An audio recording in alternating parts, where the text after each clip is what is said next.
All right, good evening, Protectors. Welcome to the Education of a Weaponized Man. Coach Greg here with you, and I got Coach Brad, Coach Dustin. We got the whole gang together. It's been a few weeks since we got everybody together, but here we are for tonight's podcast. And tonight, the podcast is titled "Why You Keep Your Mouth Shut." Okay, now this is a bit infuriating to me, and normally with the podcast, I like to pick a topic and I like to do a really deep dive. And this is less of a deep dive into the process of weaponizing and more into the psychology of a man and the type of and the difference. I guess I should set it up as saying the difference between men that weaponize and men that don't. So the weaponized versus the unweaponized. So again, I called it "Why You Keep Your Mouth Shut." It is the origin of this is surrounding a comment that I got on some of our marketing. I got some feedback from a guy, and it's infuriating. It's not the first time, but it's something that I thought I'd want to discuss tonight. So we're going to do a bit of a deeper marketing. We had I was referencing an incident that happened, and it was a father who with his wife and their young child, a 3-year-old child, we're at a Tim Hortons in Vancouver recently, and there was a gentleman that was standing there and who was vaping. He was one of the vaping, whatever pens, whatever he had, and he was blowing the kind of vape smoke towards the man and his daughter and his family. So the man looked over and asked him, said, "Would you mind, not vaping next to my child?" And the guy pulled the knife out and stabbed him and ended up killing the guy. And so in my marketing, there's a reference to the incident that happened. And one of the comments that came in from a guy was, I'll just paraphrase it, but it basically started with saying, "I'm not saying he deserved it, but this is a great example of why you just keep your mouth shut." Okay? And that was pretty much the gist of it. There was a little bit more to it, but it wasn't really pertinent to what I'm talking about. And so I saw that comment, and again, right away, it's like, I wanted to respond to it. But at the same time, you also have to recognize that, you're not going to change who somebody is through comments on the internet, right? We all kind of know that. So I thought instead, though, but I just felt like I needed to address it. So I thought, let's talk about it on the podcast, because it's not the first time that comments like this have been made. And I think that it is symptomatic of a much bigger problem. And I thought that it would be really interesting for us to go into it. So let's look at it, right? The first thing this guy does is he says, "I'm not saying that he deserved it." So what he's doing is he's rationalizing his logic. So I'm going to say something, but what I'll do first is I'll just rationalize away by saying, "I'm not saying that he deserved it." And then he follows that up right away with, "But this is a great example of why you keep your mouth shut." Now, when you make a statement like this, "But this is a great example as to why you keep your mouth shut," you're not just expressing, in my opinion, it's a pretty powerful statement. But that statement has it becomes a paradigm. It becomes a dogma almost. That other people hear this and then it reinforces, and I believe that it reinforces. Well, it does a couple things. One is that I believe it reinforces a victim mindset, and I believe that it is partially victim blaming. Right? So, you get the subcontext is like, if he just would have kept his fucking mouth shut, he'd still be alive. So, yeah, go ahead, Brad. Jump in, please. I just have a quick question, because I hear it two ways, and I actually hear it from almost like two different types of people. One saying like, "Oh yeah, like it's better to keep your head down and just keep your mouth shut," like that type of thing.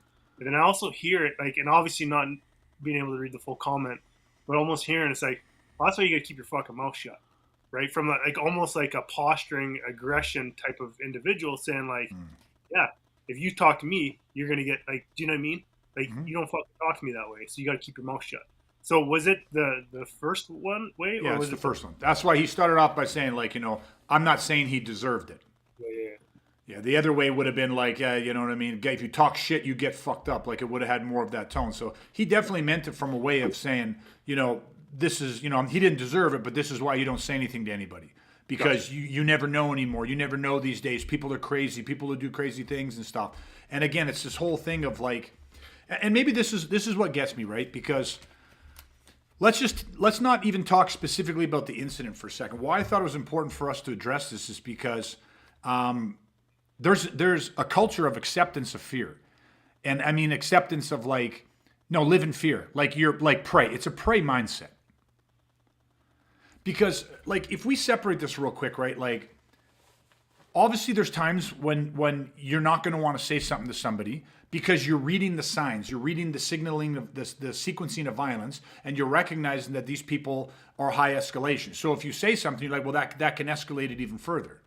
So I might not say something. I just go about my business of tactically removing myself and my family and saying, let's just get the fuck out of this situation because it's already a powder keg, so I'm not going to throw a match on it. Yeah, 100% smart. Right? De-escalate, remove yourself, and deter. Okay, so that's smart.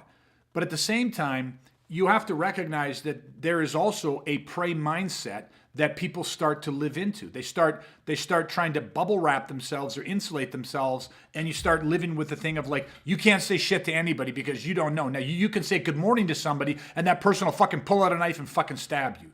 You know, you say good morning to somebody, now you're on their radar. You give them a head nod to say, hey, how's it going? Like acknowledge that you see them, and that guy pulls out a gun and fucking shoots you. And that's why you don't say nothing to nobody, you don't look at nobody, you just mind your own fucking business. But right away, it's like, oh, so minding your business, that's self-defense 101 is just mind your business. When we all know that that's fucking stupid. It's bullshit. That's not true. Right? So that's why I think the part of this, it's like, it's not an anger towards the guy that makes a statement. It's almost like a desire to want to educate, to be like, you think that is a safety mechanism or a safety strategy. But it's not a safety strategy, and more or less, and not only that, but I believe that when you start it with the whole, I'm not saying he deserved it, but that's why you are saying that he deserved it. Not deserves probably not the right word. It's not that you think he deserved it, because he probably legitimately doesn't think he deserved it, but all of a sudden you go, but that's why he got it. He created that situation. Yeah, like that's why he got stabbed, because he said something. So he didn't deserve it, but he should have kept his mouth shut. And if he'd have just kept his mouth shut, he'd still be alive today. And then you could say, well, maybe that's true. Maybe if he wouldn't have said nothing, he would have kept his mouth shut. But equally, well, you don't know that. You don't. So what? So he looked at the guy, like he looked in his general direction. Maybe that would have been enough. Because here's the thing of it. You're not always going to foresee the trigger. Because the fact that there's a trigger is different for each, like, and what that trigger is unique to each individual. Right? You have no idea what's going to set somebody off because we don't know where they're coming from. We don't know what mental state they're in. We don't know what life experience they've just had. You have no idea. So people are walking around at different areas. Go ahead, Dustin. I think that's the risk in that whole mentality, like that, we call it like an ostrich syndrome almost. Like, well, everyone just put their head in the sand, and if we don't acknowledge or look at the violent criminals, then hopefully they'll just leave us alone. It's like, but as you're saying, it's like, yeah, but you don't know what life stresses they're under. You don't know what is the straw that breaks the camel's back. Like, you don't know. So okay, in that situation, he shouldn't have asked the guy to stop vaping around his kid. But it could have been anything, like you said. And so it's like this avoidance concept of self-defense. Well, how do you avoid everything? Because it might be, like you said, you might just look at somebody, meaning nothing by it, and next thing you know, you're getting stabbed. So it's unrealistic to assume you can just avoid every potentially violent, life-threatening encounter. Like, it's ridiculous. Well, in this particular situation too, right? It's like he's, hey, can you stop vaping around my family, around my kid or my daughter? And it's like, if someone's going to stab you over asking that question, you're right. It could have been anything. It could have been that look. It could have been just anything, right? So if someone has it in them to stab you over that, then they had it in them to stab you over fucking God knows what. Anything. Yeah, it's not the comment that made that guy capable of stabbing a complete stranger. Yeah. Right? And that's where that whole, like, laying the blame on that guy is just so incredibly wrong. Yeah, and I'll say this too, because what if the guy's daughter would have been upset and was crying? 3 years old, she's crying or having a little bit of a temper tantrum. Or what if she's just playing and having a ton of fun and super happy, but making too much noise? Maybe the level of the noise would have set him off. And then, so is that comment, does that still stand? I'm not saying he deserved it, but if you can't control your kid and keep your kid quiet and stop them from screaming or like whether that's sadness or happiness in a public place, well, then, you know, this is why you got to keep your mouth shut. This is why you got to be like, you know what I mean? All of like, there's always going to be, because what's really happening is people want to rationalize, right? Because this conversation really comes back to denial. And when we're in denial, we rationalize, we justify, we minimize, we make excuses, or we flat out fucking refuse to see things for what they are. So the rationalization, justification, or minimization is exactly what starts to happen. I'm not saying this guy deserved it, but this is why you keep your fucking mouth shut. You rationalize. Well, yeah, if you say things to people, then this can be the consequence. So you just rationalize that that's why that happened to him. And what you're rationalizing is that's why it won't happen to me. Because I don't say shit to people. Right? And so what we're saying is that, okay, well, let's first off just go, anything can be a trigger. You're not always going to see the trigger, because what's one of the concepts that we understand about violence, probably better than most people, right? Most people haven't fully accepted this. Most lethal force encounters, most violent situations happen over nothing. Now, it's over something, but when you start to weigh it out, it's over nothing. It's over a fucking cigarette. It's over a look. It's over a question, which was not delivered in a mean aggressive. It's, you know what I mean? It's over nothing. But these people, to the people that are receiving these comments, or the people that are expressing themselves aggressively and violently, again, if you know, what's their life state? What's been their experience? You know, we use this example all the time, right? But, you know, I pull up into a drive-through and I'm placing my order, and the car in front of me, when I'm like, you know, and I'm talking loud, and all of a sudden the guy in the car in front of me gets out because he thinks I'm yelling my order too loud. I'm being too loud or too whatever. And it's like, does it make sense to me? No. Does it make sense to you? No. Does it make sense to any other reasonable person? No. But to that guy just got laid off. His fucking wife left him a month ago. He hasn't seen his kids. He's going to court fighting over his kids. Now he's got no job. He's been living on fucking, couch surfing because his wife kicked him out of the house. He's losing everything. And so the volume of my voice, or the tone of my voice, or whatever the fuck is happening in that moment is just a fucking rationalization. His forebrain is rationalizing why he has a right to be offended, and now he's going to express everything that's being impressed in him is going to get expressed. And that's the proverbial straw that broke the camel's back. Now, I don't know all the backstory of what happened in the situation in Vancouver. So maybe this guy and that question was just the straw that broke the camel's back. And this guy now finds himself on the X, and the other guy is expressing in violent, horrific, and ultimately deadly ways. And so, again, the nature or the goal of this podcast is to help share with people the education of a weaponized man. Well, a large part of the education of a weaponized man is having the massive perceptual shifts that are required to see shit for what it actually is. And a couple that we're sharing with you is, one, rationalize and accept that violence happens over nothing. Sometimes it is something. Sometimes it's easy to go, I get why this is happening. I'm not saying you get why it's not right. I'm just saying you understand what the fuck is happening. A disgruntled employee goes back into his former place of business where he feels they treated him like shit and fired him or whatever, and he shoots the place up. It ain't right, but you fucking understand it. And so our brain goes, oh, I get it. And so there's a reason, and everybody just is like, well, that wouldn't happen to me because my place of work is so nice and they never do this and blah, blah, blah. Okay, so, that's one thing, is that violence happens over fucking nothing. And the second thing I think that's important is that you're not always going to understand the trigger. Now, I'm not saying that you can't see violence coming because, again, I don't know the particular case, but when you learn to read the sequencing of violence, the body language, the behavior, and interpersonal communication, there were signs that this person was agitated. There was potentially signs that this person was high escalation. Even if he wasn't saying anything, the way he was standing, the way that he was looking, the energy in the room, there's always indicators. And now, benefit of the doubt, there was no fucking indicators.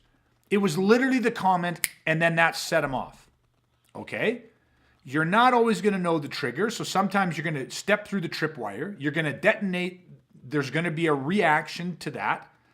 And then in that moment, one of the things about being weaponized is you have already rationalized and accepted the fact that fucking violence occurs. That today, when you get up and walk outside your house this morning, it was in my mind that today somebody might try to fucking murder me. Now, I didn't have that thought and that kicked me into paranoia, because why would it?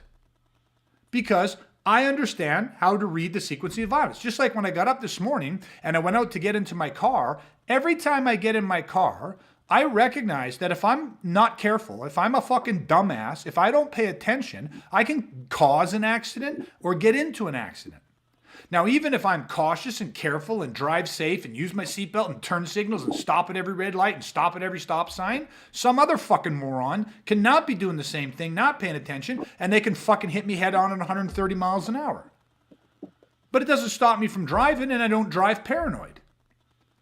I just understand that I know how to drive, and I'm an aware driver.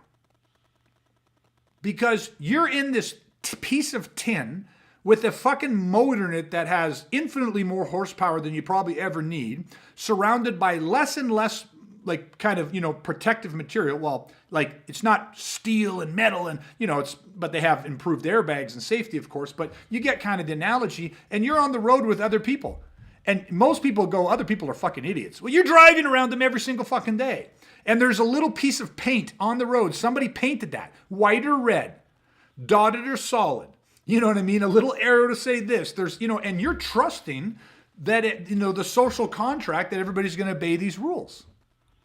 I know two people that I've known over my life. I know two people that have been killed in head-on collisions because the driver in the other lane and in the other vehicle wanted to kill themselves, and once they got to speed, picked the vehicle and just turned into it on purpose, intentionally. And in both situations, the person trying to kill themselves lived, and the people that they chose to ram into died.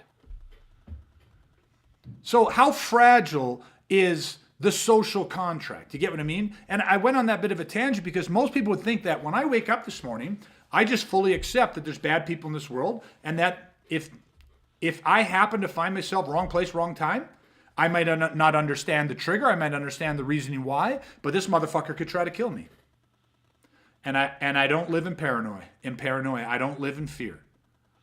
So in that situation, when you have an interaction with another human being and I say, hey, listen, would you mind not vaping next to my kid? I'd really appreciate that. And all of a sudden the motherfucker goes from what apparently is zero to escalation and his hand's going in his pocket. There's a part of me that goes, yeah. Yeah. People are on the X, man. People are under the influence. Not just of drugs and alcohol. People are under the influence of stress and fucking fatigue and like anxiety and worry and stress and fucking divorce and all this kind of shit, and that person can snap. And I don't have to understand why in that moment. I just know that I'm prepared to deal with it. That's why I do what I do. That's why I train. That's why I weaponize. Even far more likely in a scenario like that, because you realize you're about to confront someone about something they're doing and asking them to not do it anymore. Yeah. So you have a big advantage. Like, you have to expect that there could be a negative reaction, and that might just be a go F yourself or whatever, or it might be them pulling out a weapon and trying to stab you or murder you. Yeah. But you understand the potentials there because you're weaponized, right? And I agree with you 100%. You don't even have to, you don't have to be confronting someone to still pick up on those cues. Yeah. You can pick it up anytime, but it's infinitely easier if you're half expecting it. 100%. Can I ask a question? Yeah. So obviously, I think most people could understand that violence happens out there, right? It's in the media, it's in the news. You can see it all the time. So, we've talked a lot about accepting the fact that it's out there. So do you think that a lot of it is people either in denial about it and they just gloss over it and they just I choose not to believe type of thing? Or is it more of a situation where people are, I know it's out there, but the chance of it happening, it wouldn't happen to me. What are the chances? That type of thing. Like, which way do you think that scale leans in terms of where most people's heads are at? Because for me, I can't get over the fact that, how could you not understand and accept that violence is out there? Because it's out there every freaking day. Yeah. Well, I think it's a great question, and I think that right away the words, like just as you were saying that, I wrote down 3 different words, because if you say, well, most people understand that violence is out there, then at the very end you said it again. You said most people understand and accept, and all of a sudden those 2 words went together. And then the word that popped in my head right away was that I think most people will acknowledge that violence exists in this world. And so I think if you look at those 3 things, like a man that acknowledges, like I acknowledge that violence happens. I acknowledge that smoking kills people. I acknowledge that, car crashes happen. I acknowledge those things. Someone could even say, I understand that there's evil people in this world. I think when you put 2 of those, like, acknowledging it, in no way, shape, or form requires acceptance of it, like an internalization of it. And I think even understanding it and saying, I understand that there's evil in this world, again, I think those 2 things keep that subject matter at an arm's reach. And I think the biggest thing is why the barrier, what the barrier is the second that you internally go, yeah, there's people that could hurt you, like the internalization or the rationalization and acceptance, that's what we like to process. Because I always tell people, right, and this is exactly what it is. I don't give a fuck that you acknowledge violence. I don't care if you know violence. I don't care if you understand that violence exists in this world. The goal, your task, is to rationalize and accept violence in this world. Because what happens there is you rationalize and accept it in your own reality, meaning that the very next thing that has to happen is you have to then pursue a solution. And that's what I think the barrier is, because acknowledge it, understand it, or know it. You can do all 3 of those things without ever, matter of fact, when you do those things, those forego the necessity for solution, because it's an intellectual exercise. When you rationalize and accept, and I just recognize that, like, rationalization as denial, like rationalize, justify, minimize, rationalize and accept, those 2 have to be together. Not rationalize away, rationalize more denial, rationalize and pass off. Like my rationalization about, yeah, there's bad people in this world, but that's why we have police. I just rationalized why I don't have to do anything. Yes, but we have laws. Sorry, Brad, what was that? That was kind of going to be my follow-up question, because, like, even if they rationalize and accept, then it's like, well, then the question goes like, well, then whose responsibility is it? Yes. Because they can have everything that they're like, yes, it happens. I agree with you guys. There is violence out there and there's bad people, but that's why the police are there, to protect and save us. 100%. And that's kind of like, I'm kind of getting hung up on that stuff, because I'm just like, well, no, like, whose responsibility is it? Because in that moment when that guy got stabbed in front of his family, which is absolutely horrific, where's the responsibility lie? Because honestly, it's like, the police weren't there. That's reality, and that is fact. They were not there. Could they have been there? Yeah, maybe they were having coffee inside because it was a Tim Hortons and there's lots of donuts there, right? Had to leave that joke in there. But the thing is this, it's like, in all seriousness, it's like, they weren't there. And the probability of them actually being there in that moment is slim to none. So then, like, if you rationalize and accept and you say, yeah, there's violence out there, somebody should do something about it, well, you got to look around and be like, yeah, it's me. I'm the person, because there's nobody else around, and there will not be anybody else around. And I don't believe there's any survival value in thinking that somebody is going to come to your rescue. Yeah. See, what you just did, though, is you just revealed the process of rationalization and acceptance. So what we were talking about at the beginning is people need to rationalize and accept. So I have to rationalize that evil exists in this world, but they have to accept it. And the acceptance part, I think the first stage of acceptance, because acceptance comes in layers. So let's look at it as if it's layers. So I have to rationalize that there's evil people in this world and there's bad people willing to hurt me if they're given a chance. So I'm rationalize that and I accept it. So I believe that's a truth. A lot of people will stop there. But here's the thing is I believe that there's bad people in the world, and if they're given half a chance, they'll hurt me. And then the next layer into that is that it's not only possible, it is probable that it happens to me. Right? You see how those 2 things can be separate? Oh yeah, there's bad people in this world. I read about it in the news, I see it. As a matter of fact, I love true crime shows. I mean, Ted Bundy murdered all these women, like there's the Son of Sam, like of course, I totally get that. But the layer of denial, you accept that they're in this world, and then you hit the next layer of denial. And the layer is now, well, it's what are the odds of it happening to me? So when people come to us, the first layer is, yeah, there's bad people. The second layer is it can happen to me. And that's why we say all the time that a lot of people that come to us, it's why? Because they've had a close call. They've had a close call, or they've actually had the assault happen, and they got lucky enough to live, and they're like, holy fuck, never want to go through that again. So those two layers of denial are gone. Now, the next one, which you already alluded to, is like, so I got to accept, yeah, there's bad people in this world, and it's not just possible, because anything's possible. There's actually a fairly significant probability that in my lifetime I will face a level of violence where it is reasonable for me to assume that I'm facing grievous bodily harm or death. I've accepted that. That just got more real. The next layer down from that is who the fuck is responsible. And that's kind of what you were alluding to, right? So here's the thing. You have to recognize, because is this true or is this false? And to what degree? My next statement. You are your first responder. There is nobody on the face of God's fucking green earth that will be at the scene of a violent attack faster than you. You are the first. Otherwise, nobody would have to respond. You could have a good Samaritan standing 2 fucking feet from you, turn around and witness somebody verbally, mentally, emotionally, or physically assaulting you, and they are late to the party. Do you get what I mean? And that's if they're right fucking there.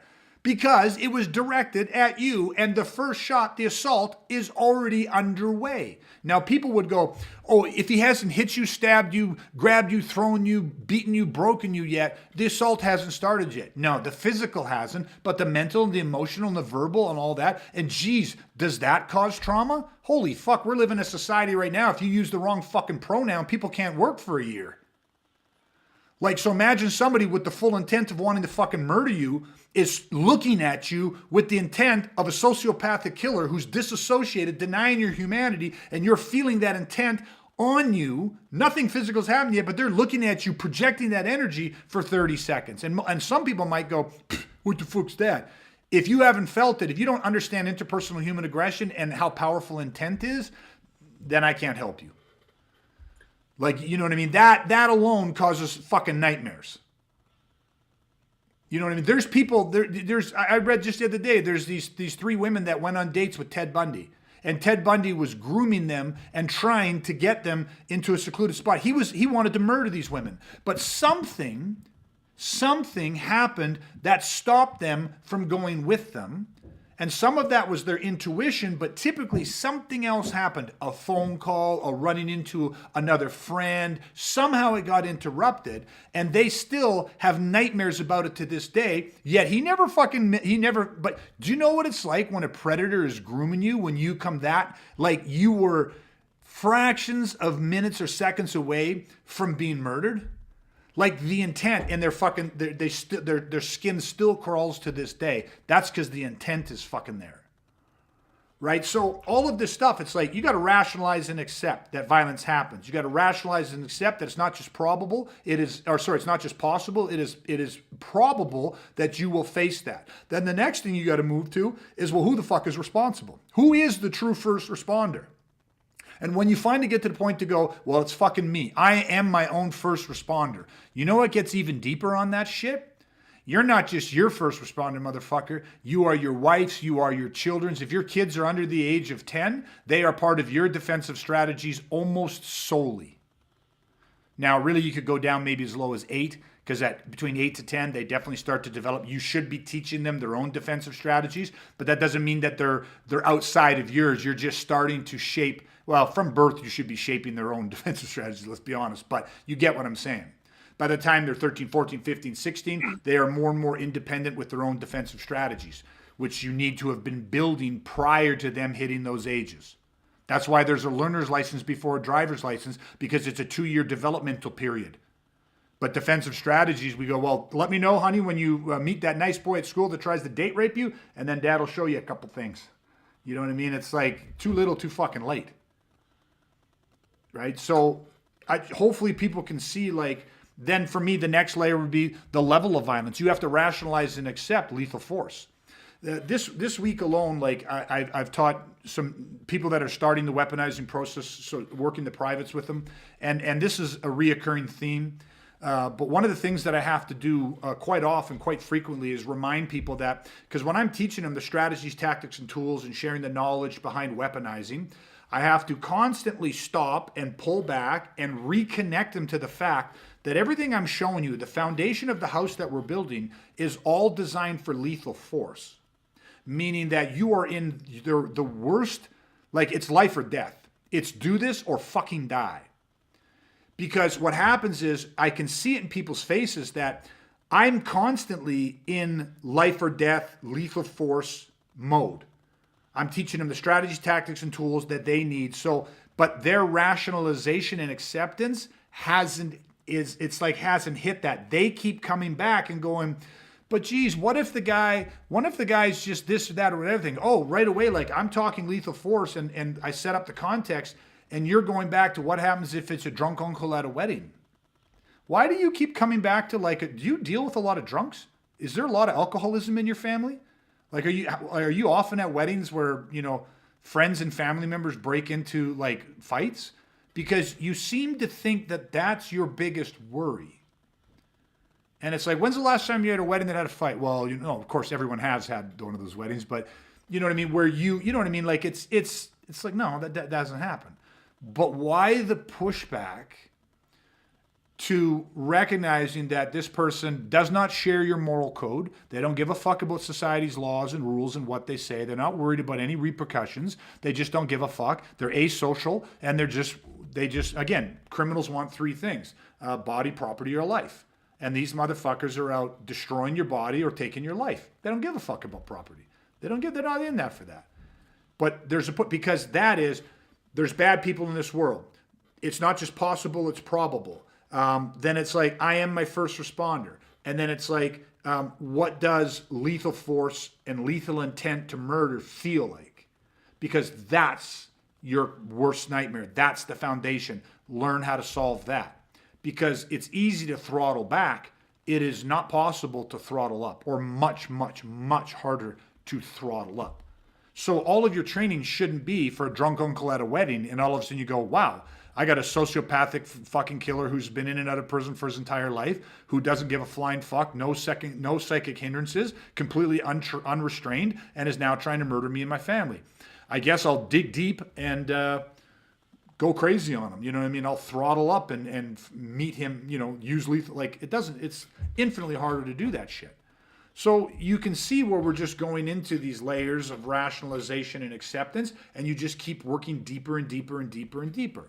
And so, of course, if people don't want to do that, or if they come to one layer and they don't commit, or they can't accept it, and they don't understand what the layer even is, then they'll just rationalize it away, justify it away, minimize it, excuse make, or flat out refuse to see it. And then they, because remember, denial is a coping mechanism. It protects us from unwanted information. I don't know what kind of a man has a family, wife, kids, lives in the world that we live in today where so many people are under the influence and are willing to just fucking become aggressive and violent at the drop of a fucking hat or over nothing, and doesn't want to know that information. Like, they use denial to protect them from that unwanted information. That comes back to our conversation. You're a really nice man, but a nice man is a weak man. He's not nice to a guy that is violent and aggressive towards him and his family because out of the kindness of his heart. He does it because he has no other fucking choice. He's a slave and a victim to it. A fucking dangerous man and a good man, I should say, is a dangerous man. And when he decides to walk away, he's doing it with full choice. Right? He's doing it because he recognizes, I'm not legally nor morally justified to do this. But the second that it crosses a line, and he is legally and morally justified to defend his life or protect the life of innocent people from asocial predators, he fucking pulls the trigger. He makes a choice to go, fuck you, not today. Evil prevails when good men do nothing. Good men do nothing. Nice men don't have a choice. Right? A strong finger shake and a disapproving tone isn't going to help anybody. So something popped in my head just now, thinking about the responsibility. And when you get to that point of that, going through the layers of rationalization and acceptance. So how would you classify the responsibility? I see it kind of in two ways. One, somebody would deny the responsibility. I think that's how I want to say it. Another way being they don't want the response. Like, I don't want that response. That responsibility is overwhelming. I don't want that responsibility. You see how that conversation could happen? Do you know what I mean? Like how, like, that's a fucking problem. You know what I mean? When you have so much on the line, we're talking about, we all have families, we all have kids. And it's like, I want that responsibility. But do you think, like, how would you articulate that where, you know, if you come to that conclusion, like, I don't want that responsibility, and then choose to do nothing? Like, do you know what I mean? I don't know if I'm in left field or anything that. But No, you're not at all. How many people have I talked to over the years, or we've all talked to that? Because what you're telling, so first thing is to deny it away, and just that way there is no problem, or not a problem, or it's such a remote problem, and it's so unlikely and all this type of shit. But so you're just denying it all away, and if there is no problem, there's no need of a solution. You don't have to do anything. You move along, guilt-free, stress-free, all that other type of stuff. The second thing you're talking about is that they kind of do accept it. They come to recognize it's not just possible, it's probable. Evil people in the world, it's not just possible, it's probable. And I am my first responder. Like, those three things, they gain some acceptance, and then they reject. And what happens when they reject? But I don't want that fucking responsibility. And here's the reason why. It's like, again, understanding the framework of stress. If somebody gets to the point of rejection, what does it take to feel stressed? And there's something that's called super stress, right? So let's just talk about stress. There's a couple ingredients that have to exist. Otherwise, it is impossible for you to feel stressed. So number one ingredient, obviously, is that you have a perceived difference between the mission demands, meaning, what would it actually fucking take? There's evil in this world. It's probable, not possible. And I am my first responder. Here's my big concern. Violent criminals are scary as fuck. They're bigger than me. They're often outnumbered, outgunned. They bring weapons. They do this. They're violent criminals. They've been in and out of fucking jail. I'm none of those fucking things. I'm not even I never even played a contact sport growing up, right? So the demands are like, holy fuck. This seems like an impossible solution or situation. The second thing is you go, like I was alluding to, I'm not that guy. I'm a lover, not a fighter. I'm a talker, not a fighter. Like, I'm 5 foot and I'm 5'3" and 120 pounds. Like, I'm not a big dude. So you're seeing a perceived difference between the demands and your ability to meet those demands. Now, those two ingredients, everyone I think can go, yeah, that could cause some stress. But you know what? It won't. It doesn't cause you any stress at all, really. Unless the third element is there. And the third element is an immediate and severe repercussion for failure to meet those demands. So now you say, well, oh, this guy's big and strong and I'm small and weak. This guy's experienced and I'm not. But here's the thing. You don't have to do it. You don't have to play that sport. You don't have to participate in this. So there is no repercussions to you. Well, there's zero stress then. But if you don't get a choice and it's not a fucking game and it's not a sport, and this guy, violence never asked, this motherfucker targets you and your family, and you go, holy fuck, look at these guys, big, strong, guns surrounding me, all this type of stuff. I'm small, I don't have any experience, blah, blah, blah. Oh, well, if I fail at this, that probably means that I get the shit beat out of me in front of my family. I'm dead, my kids are dead, all this stuff. You got massive stress right now. So you can see where people will reject, because at the beginning of a journey, who's great? Who knows how to handle violence? Who's taught us? So the beginning of all of this journey starts for every single one of us with the difference, right? With the gap. They're big, strong, better, and we are weaker, smaller, and unprepared. And then the second you start to accept that it's not just possible, it's probable, and you start recognizing that, fuck, the police aren't going to be there. The chances of a good Samaritan jumping in are very fucking slim. Like, I'm the dude. Stress. So either you go, well, fuck, I've seen too much. I can't rationalize it away. So now I'm living with the stress. So when most people come to me and they start, they're fucking stressed. Well, I mean, you know what I mean? You know, everyone hides it in different ways or it might be manageable. But most men come in and it's like, I don't have a fucking clue. That's where you finally know you got to break them and say, I don't have a clue what to do. And they just, it's like they stop hiding it and they just, I don't know what the fuck I would do. That's why I'm here. I don't have a fucking clue. Or they go, listen, I've had this a lot too. I know I'm a big guy. Like I've been in a few fights, like, or I used to play hockey or I played rugby. Like, I've been in physical altercations or even in sports, whatever. I've been there, but I don't know what to fucking do. Like if shit was real, if shit got serious and some dude had a knife or gun, I don't have a fucking clue what I would do. What happens is they stop fighting the stress. They accept that part of it. So instead of rejecting, they accept it, and there's a vulnerability in that. And that's what it takes to actually step into this. It takes the vulnerability. So, you know what I mean? It's only in our moments of greatest vulnerability through rationalization and acceptance that we actually then can start to change that. And what changes it is, again, okay, well, let me show you. Like, you guys have done this. You guys teach this. Like, like one of the guys that I'm teaching right now is, has a great mindset and stuff, right? Never done anything, no experience with it. But from the very first lesson, it's like when you show someone the frameworks of violence and the bad guy blueprints in the first 90-minute session, at the end of that, it's like a fucking light bulb went on. Like a level of confidence changes in him because he's like, and he said, like, he goes, I never thought that the frameworks would be this simple to understand. Like, it's like violence isn't rocket science. I'm not teaching you like complex equations here. And it's like, and you could see when he left, I'm like, there's a different feeling in him. And then he comes back and does the second private, so another 60 minutes. And now already I'm into our first two strategies and showing him the strategy, how to put together. And at the end of that and asking him, he's like, already I have a game plan. Like already I understand and I have strategies, like things that I can implement today if something happened. Now, it's only lesson 2. Like we build a foundation over 16.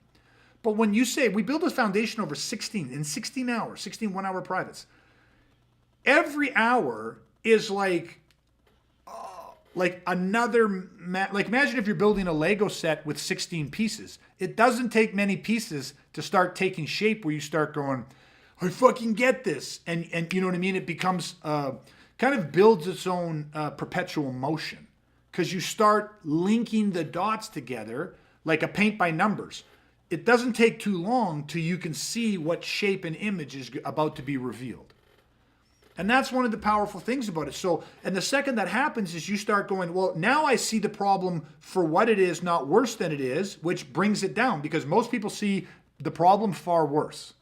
Now you all start going, I'm getting a more realistic viewpoint of what violence is. Yeah, it's scary, it's horrible, it's all that stuff. But I had it like it was built into, like it was demonized in my mind. So that becomes more realistic. Then you start looking at yourself, and as the strategies, tactics, and tools are revealed, you start going, you know what? Even though I'm not the biggest guy and I'm not the most physical stuff of that, these strategies are like cheating. Yeah. Like, this ain't about fighting. This is about fucking winning. This is unconventional warfare. Do you get how guerrilla warfare works? And they start going, all of a sudden they start going, well, you know what?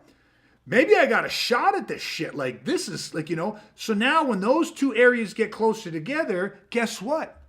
Even though it's scary and you know the realities of it, the stress goes down because the repercussions, you start changing the scope of that. And you start going, you know what? Like, this is not certain death. This is just not certain death for me. So you start now being able to manage. It's like a fear management system. And that to me is so, if you don't reject it and you accept it and you just stay there with it. Oh, there's bad people in this world. It's not just possible, it's probable. I'm my first responder. I accept all that, but I don't know what to do. That's going to percolate inside of you and you will just live with a certain level of anxiety. Because, and when you're out and bad vibes are in the air, even if it's not directed at you, you will have a much higher phobic scale response because you know that this is bad news and that you don't have, that you're going to get hit with the super stress. And that's a horrible way to fucking live. That's the people that live in fear and paranoia. Everybody tries to blame guys like us that train all the time and talk about violence and understand violence and weaponize it and love it and enjoy it and prepare for it. They think we're fucking paranoid because we do something like that's like, every guy that put on a seatbelt and bought a car with airbags ran up and was like, "You paranoid motherfucker, what a horrible way to live. Always assuming you have a fire extinguisher in your house too? Holy fuck, what a horrible existence you live. Like, Jesus, how do you sleep at night with smoke detectors? Like, you just always worried about the fire." You know what I mean? And it's like, oh, I bet your clothes are fire resistant too. Oh, what a horrible life. You know what I mean? I don't live that way. I don't manifest that into my life. I just mind my business and I've never had a problem. And it's like, yeah. Keep my mouth shut. Yeah, right? You're lucky. You live in a first world country. We have, in the first world country, in Canada, the world that we live in, we have a lot of open pasture for grazing. A ton of sheep. And they can just go out and eat grass and look up and bathe in the sun and hide under a rock when it gets a little rainy. And, they don't have to worry about the wolves, right? But there's, to think there are no wolves and to not want to be, say like, listen, I can either be a sheep but here's the thing, a sheepdog enjoys the same sun, basks in the same fields. You know what I mean? The only difference is when the wolf shows up, the sheepdog's got a fucking chance. You know what I mean? The sheep have two speeds, graze and stampede. So it's like, that's not a way that I'd like to live my life. Dustin got so motivated he cut right out of the podcast. He's like, I gotta go train. He's back. Let's let him back in. He got bumped out. Oh, there he is. So I just got kicked out somehow. Yeah, I thought we thought you'd shut off because you had to go train. You're like, I'm going training. This is perfect. Yeah, I was all fired up. It's like, I'm out of here. No, it was weird. Just dropped me out. Just dropped you. Yeah. There's something weird going technically on here, so I'm not sure what it is tonight. But anyways, so again, like this is not a super deep dive. I think it was Brad, great questions. I think that really, I think it took us in a good way. I just, again, it wasn't really planned. It was just this comment again. It's such a dangerous mindset. And I felt bad for the guy because I'm not saying whether you should say something or not say something. I think you should be trained. I think you should be weaponized so that you can read the situation and make the best decisions for you and your family. And either way, whatever you decide to do, whether you decide to say something or you don't, right? It is your life. It is your beliefs. It is your values. It is your manners and morals. And you know what? I just believe, though, that a good man, a weaponized man, a dangerous man is not looking for any type of confrontation. But at the same time, just like if somebody was doing something that was harmful to my child or had the potential to be harmful to my child, I would remove myself or I may say something because that's my right to say something. Now, remember, like when you say something, Dustin made the point of, when I'm asking somebody to refrain from doing something, understand communication-wise, it's me telling you what to do. Even though you say, yeah, but I'm asking. Questions are not, like when I say to you, hey, Dustin, would you mind not vaping next to my child? Do you understand? People say, well, I asked him. You didn't ask anything. You made a statement. You told him what to do. A question would be this: hey, Dustin, I see that you're vaping and you're blowing the smoke towards my child. Would you prefer to continue doing that or would you be okay not doing that? That's a question. Question implies choice. Statements of like, hey, could you not do that? That's me telling you what to do. You're just trying to put a whole bunch of sugar on it, but recognize that you got a fistful of shit and you're shoving it in his mouth. So I don't care how much sugar you put on it. When he takes a few bites and gets a whiff of it, it's going to be shit. And some people are okay with that because then they'll go, oh, no problem. I'm so sorry. Matter of fact, I wasn't thinking. That is rude. And they're okay with that, but you told them what to do. You just tried to wrap it in a nice plate and then you try to sit there and act like you gave them a choice. You didn't give them a fucking choice. If we're going to really give people choices, then ask them, hey, would you prefer to continue doing that or would you be okay stopping? Now you have a choice. You can say, you know what? I prefer to stand here and blow fucking smoke. Would you prefer to stay here in my proximity or take your kid and move away from me? There's your choices too. You get what I mean? Like it's everyone paints things in slightly different pictures, right? So anyways, I thought it was worth responding to because I think that in our world, I believe that it is important that you feel Yeah, this just hit me, and I'll just say it this way. This will be my wrap up. We talk about kids. One of the most important things is teaching kids how to set boundaries. It's very important for kids to learn how to set boundaries because that's their voice. And of course, that's the same goes for adults. But most kids won't set boundaries. And why won't kids set boundaries? They won't set boundaries because they don't have the capability to enforce those boundaries. That's it, period. Simple. Kids that get bullied don't know how to set boundaries. And the reason that they don't set those boundaries, I'll say it again, is because they don't know how to enforce those boundaries, or they're terrified to enforce those boundaries. So that's, again, where they can accept or reject. I have to set boundaries. I have to teach people how to treat me. That's boundaries. So if we didn't learn that at kids, which most of us were not taught adequately as kids, how to set boundaries and how to enforce those boundaries, and we weren't empowered with what our rights are and how to be empowered people and how to have our voice and how to stand up for those things, then how the fuck are you doing it as an adult? And that is where we're living with a lot of people. Most people do not know how to teach people how to treat them. But that's an immutable concept like gravity. That's the way the world works.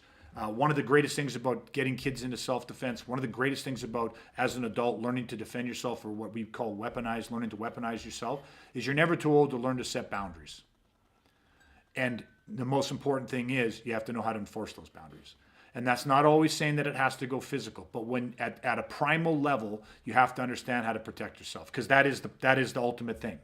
I can set a boundary and say, I don't want you in my house, right? That person can either try to come in or not. I can lock my door. I can do all these different things and close and barricade my windows. I can, I can do all these things. But at some point, if that person kicks through all those other barriers and gets in my house, at the end of the day, I can either try and call someone to get them removed, or I might have to remove them myself.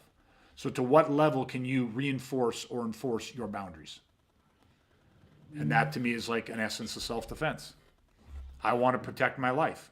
I will do that verbally. I will do that mentally. I will do that emotionally. I will do that even physically in non-lethal or non-violent ways. But at the end of the day, I'm also prepared to do it to whatever level has to be done to enforce my boundary. That person is making a choice to not respect the boundary, and I'm making a choice to enforce my boundary. Simple. Okay, so anyways, that's kind of all the stuff that all the emotions and all the thoughts that kind of came up from this comment. Just, again, an innocent enough comment, but it's got layers to it. So I don't know, any final thoughts for you guys? Not me. I really like that last part about just setting boundaries and then enforcing boundaries, having that capability, because I'm going back to what Brad talked about, like it's your responsibility at the end of the day. Yeah. So yeah, I don't need to add anything to that. I really like that. That was good. Okay, perfect. Brad? Yeah, no, it was great. It was a good conversation. Yeah, okay. Perfect. Some good. I know we said we weren't going deep, but there was some pretty deep stuff. Yeah, I mean, I hope so, right? Because again, like I was a little bit conflicted as to whether or not we should delve into this, but at the end of the day, again, it's education of a weaponized man. We got to educate and shape perceptions and beliefs and values and points of view. I think that it was a really good conversation to have on a podcast because organically people got to see and hear how we actually think about this stuff, right? So I thought it was really good. Yeah, good, excellent. You literally took the words out of my mouth, Brad. As Brad was saying that, I'm like, I feel like today gave people some more insight just into how we think. Do you know what I mean? Like a lot of times on these podcasts, we're teaching maybe more of a concrete lesson about something. And I feel like today was more just like being around us and like, this is just the way we think as educated, weaponized protectors. Like this is how we think about these violent situations. So it was good. And similar to conversations we have off camera. Yeah, 100%. Totally. Yeah, that's what I'm getting at for sure. Yeah, 100%. Yeah. Yeah, when we hang out, this tends to be a part of the conversation, things like this and what's going on in the world and how we view it and stuff. So okay, awesome. I'm really glad. Well, really grateful again, guys, as always, for your time, your energy, your insights, your feedback, your experience, your knowledge from years of over 2 decades of training and weaponizing. So I really appreciate that. And I'll just say real quick again, thank you for everybody that's been following. Again, our listenership and viewership is growing, and we're doing it organically.